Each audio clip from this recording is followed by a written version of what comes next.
बहुत शुभकामनाएं। 22 सितंबर दिन सोमवार पड़ रहा है और 22 सितंबर के दिन से नवरात्रि प्रारंभ हो रही है।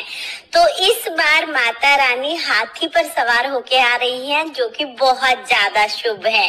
आज की वीडियो में हम जानेंगे कि नवरात्रि का पूजन हमें कैसे करना है, शुभ मुहूर्त क्या रहेगा, कलश स्थापना कैसे करनी है, यानी नवरात्रि की पूजा से संबंधित सारी जानकारी आज की वीडियो में आपको मिलेगी।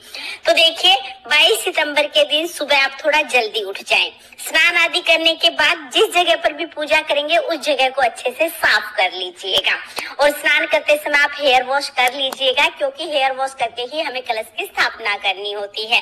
तो हेयर वॉश करके अच्छे से स्नान कीजिए, साफ सुथरे वस्त्र धारण कीजिए। उसके बाद जिस जगह पर पूजा कर रहे हैं उस जगह को अच्छे से साफ कर लेंगे। आप चाहे तो घर के मंदिर में भी पूजा कर सकते हैं या अलग से चौकी भी लगा सकते हैं। साफ सफाई करने के बाद वहाँ पर हल्दी से हम स्वास्तिक बना देंगे। स्वास्तिक बहुत शुभ चिन्ह होता है, तो आप स्वास्तिक बना दीजिएगा।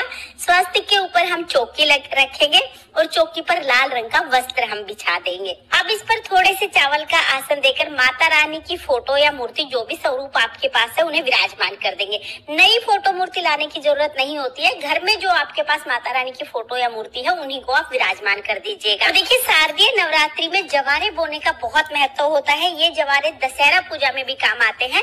तो जवारे बोने के लिए आप कोई भी मिट्टी का कुंडा ले सकते हैं या कोई भी पात्र आप ले सकते हैं। उसमें हम मिट्टी भरेंगे, जौ ले लेंगे। कुछ लोग जौ से जवारे बोते हैं, कुछ लोग गेहूं से बोते हैं। तो आपके यहाँ जिस भी चीज से जवारे बोए जाते हैं, जौ या गेहूं, वो हम लेके मिट्टी में डालेंगे।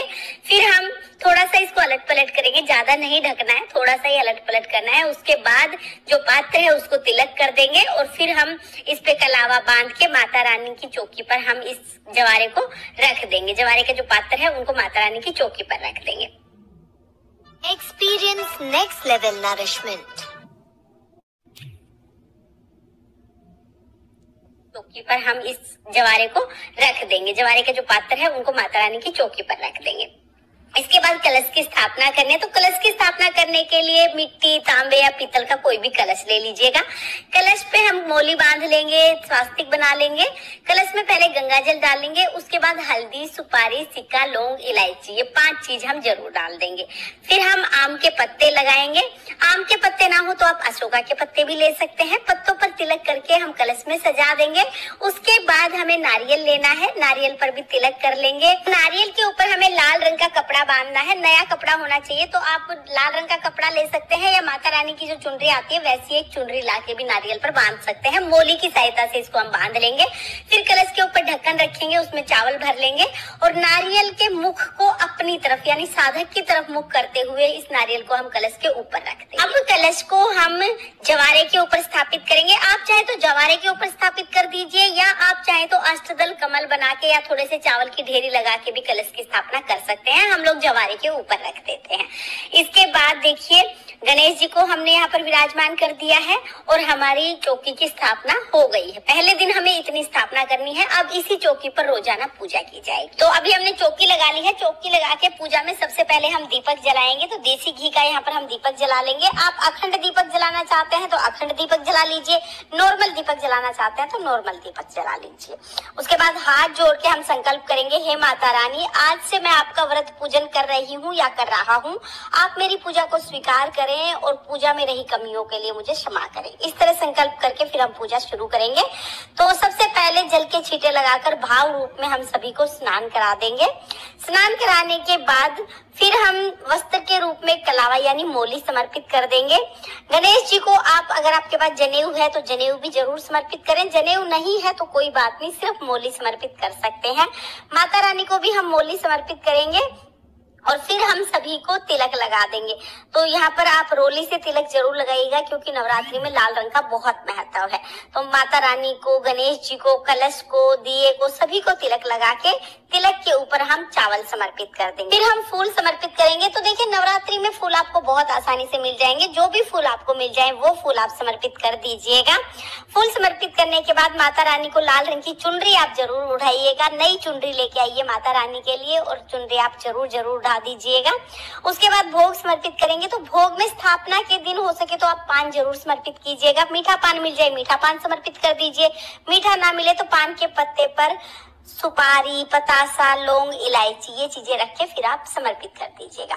इसके साथ ही पताशे का भोग बहुत शुभ होता है, तो आप पताशे का भोग समर्पित कीजिएगा। पताशा ना मिले तो मिश्री भी ले सकते हैं।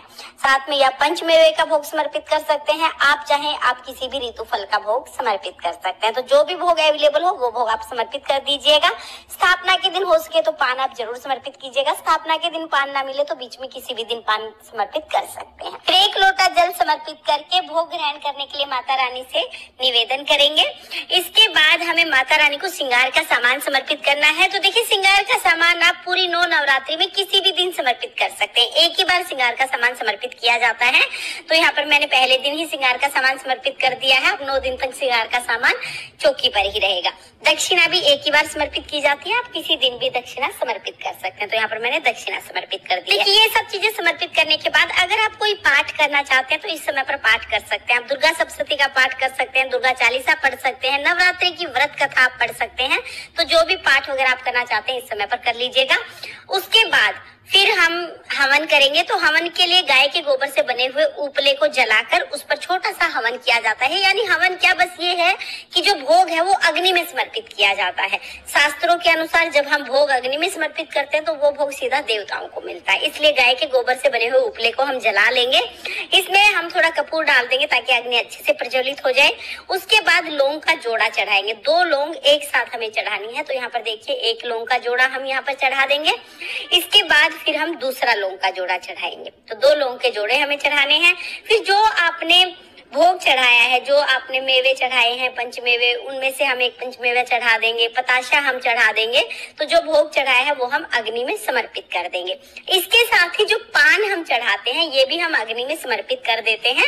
तो आप चाहे तो आप पान को, जो ये पान का पत्ता है, इसको बीड़ा सा बना लीजिए, मतलब इसको फोल्ड कर लीजिए और जो लौंग है वो इसमें ऊपर लगा देंगे तो ये बीड़ा बन जाएगा।